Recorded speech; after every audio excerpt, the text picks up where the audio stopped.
penunjukan Pak Erik itu menjadi komite pemulihan ekonomi, sementara di sisi yang lain masalah serius di dalam BUMN ini seharusnya menjadi prioritasnya Pak Erik, tetapi kenapa justru dibebankan tugas yang berbeda. Jadi satu masalah belum selesai, kemudian harus mengatasi permasalahan. Di situ ada kesehatan, kemudian di situ ada stimulus yang sifatnya fiskal. Nah, ini kita meragukan apakah penunjukan Pak Erik ini sudah tepat. Karena jangan sampai yang pertama ini menunjukkan bahwa karena BUMN kemudian belum selesai dan BUMN justru menjadi beban bagi perekonomian di tengah pandemi ini, meminta banyak sekali dana talangan ataupun stimulus dari pemerintah, tapi di sisi yang lain BUMN ingin dicitrakan atau tampil sebagai penyelamat ekonomi. Saya kira ini tidak pas. Mas Erik, ada tanggapan soal yang tadi? Jadi di sisi lain masih banyak problem, tapi di sisi lain ada kesan ini tampil sebagai penyelamat perekonomian. Saya percaya tim saya. Kita sudah kerja 10 bulan, alhamdulillah kita sudah menurunkan jumlah BUMN yang tadi 142 menjadi 107, klaster dari 27 menjadi 12, bahkan kita sudah menyelesaikan sekarang 2 wamen saya hanya membawahi 40 BUMN, yang sisanya BUMN lain masuk ke restrukturisasi. Tapi satu wamen Anda, Pak Budi Sadikin, juga diberi tugas yang sama dengan COVID. Tapi kan bagusnya di BUMN itu kita punya tim-tim lagi di bawahnya wamen, di mana level dirut-dirutnya juga adalah orang-orang yang bagus. Dan prosedur ini yang saya yakini bisa berjalan, sama juga ketika saya ditugaskan untuk menjadi komite, saya juga membentuk tim yang bagus, tim yang berbeda dengan yang ada di BUMN, walaupun wamennya ada. Dan walaupun orangnya satu, ini samping saya Menteri BUMN juga dan Ketua Tim Pelaksana Komite juga begitu.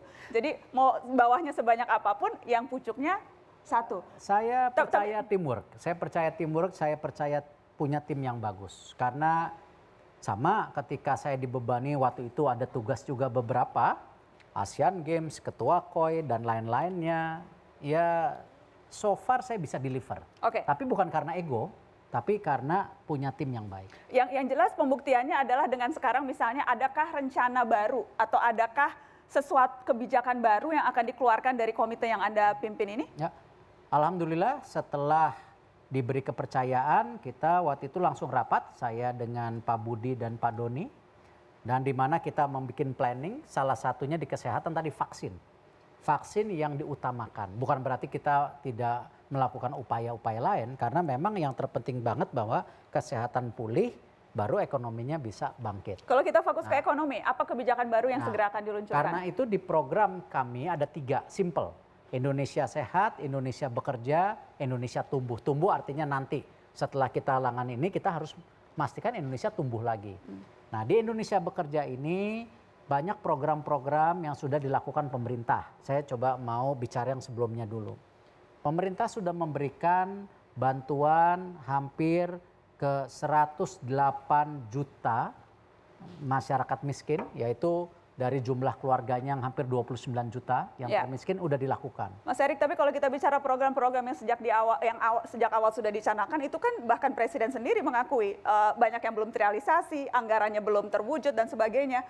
Jadi kalau mau bicara yang lalu saja belum selesai, kebijakan baru yang akan dikeluarkan akan seberapa efektif? Saya bicara yang sudah, saya tidak bicara yang belum. Karena itu prakerja juga sudah dijalankan kemarin untuk yang kemarin habis tidak bekerja. Nah, sekarang ada 2 program yang sedang kita usahakan bulan ini juga terlaksana, yaitu program bagaimana subsidi untuk membantu para pekerja yang masih bekerja hari ini, yang gajinya sudah dipotong 50%, sudah ada yang dirumahkan, belum dilepas ya, tapi sudah dirumahkan, yang jumlahnya 13,8 juta, yang gajinya di bawah 5 juta, kita kasih program baru, yaitu nanti kita bantu 15% dari gajinya, kurang lebih 600.000 sebulan, di mana akan berlangsung untuk 4 bulan ke depan. Dan ini kita akan bayarkan 2 kali. Jadi 2 kali, walaupun 4 bulan kita bayarkan 2 kali. Karena kita mau memastikan juga daya beli tetap terjaga. Nilainya sangat signifikan, 13,8 juta itu kurang lebih hampir 33,1 triliun yang kita akan gelontorkan. Jadi, nah, tapi ini jangan jadi kontroversi. Kenapa? Kadang-kadang kita lakukan ini, oh yang kerja dikasih, kita yang nggak kerja, padahal yang nggak kerja sudah dikasih. Oke, Mas Bahkan Erik. kita juga ya ingin kembali menegakkan UMKM yang kemarin sudah dibantu. Baik, Mas Erik, sebelum masuk ke UMKM, saya menarik. Ini karena baru nih, saya baru dengar dan Anda baru sampaikan di Mata Najwa. Jadi akan ada subsidi penghasilan untuk orang yang masih bekerja, tetapi penghasilannya di bawah 5 juta, akan mendapatkan 600.000 per bulan selama 4 bulan. 4 bulan. Ini dimulai kapan? Ini akan pada bulan September, Oktober, November, Desember, tetapi nanti dibagikannya per 2 bulan.